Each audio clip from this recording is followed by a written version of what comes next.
Who really runs the government? Let me ask you something. Who really runs the United States government?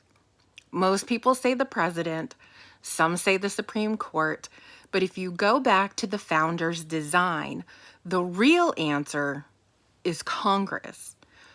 When the framers wrote the Constitution, they started with Article 1, not Article 2 or Article 3, because Congress was meant to be the most powerful branch of government. Why? Because it was supposed to represent me and you. The president was meant to execute the laws.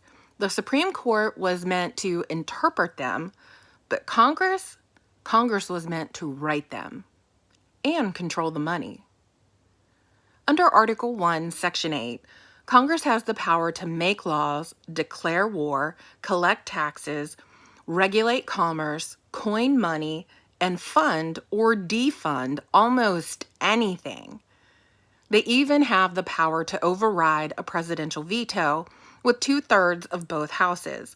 That's a big deal. It means if Congress truly united, they could overrule nearly any decision the president makes. But here's where it gets interesting. Over the last 100 years, that balance of power has quietly shifted. During wars, national emergency, and now pandemics, presidents started using executive orders and emergency powers to act faster than Congress.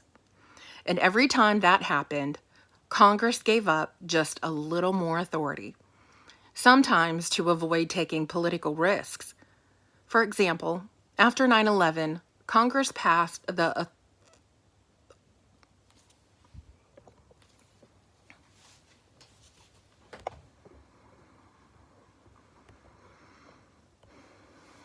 During wars, national emergencies, and now pandemics, presidents started to use executive orders and emergency powers to act faster than Congress.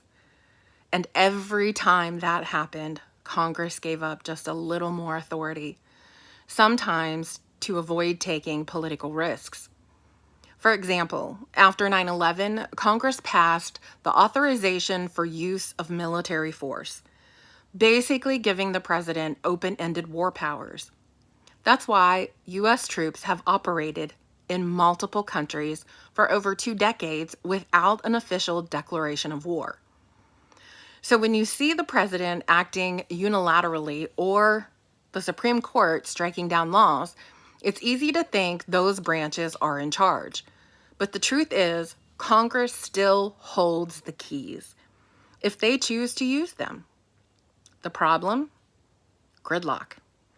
Political division, filibusters, and party loyalty often keep Congress from exercising the power it already has. Instead of checking the other branches, lawmakers spend more time fighting each other or avoiding tough votes. And that's where things affect you. When Congress can't pass a budget, the government shuts down. When they delay oversight, executive agencies expand. And when they fail to act, courts step in and make policy from the bench. So when people say Washington's broken, it's not that the system doesn't work. It's that the branch designed to lead has stopped using the full power the Constitution gave it. The founders built a system where Congress represents the will of the people. But that only works if we hold them accountable, not just during elections, but every time they dodge responsibility. So maybe the better question is, who runs?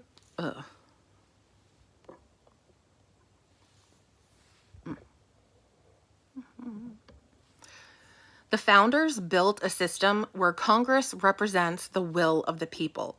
But that only works if we hold them accountable, not just during elections, but every time they dodge responsibility. So maybe the better question isn't who runs the government.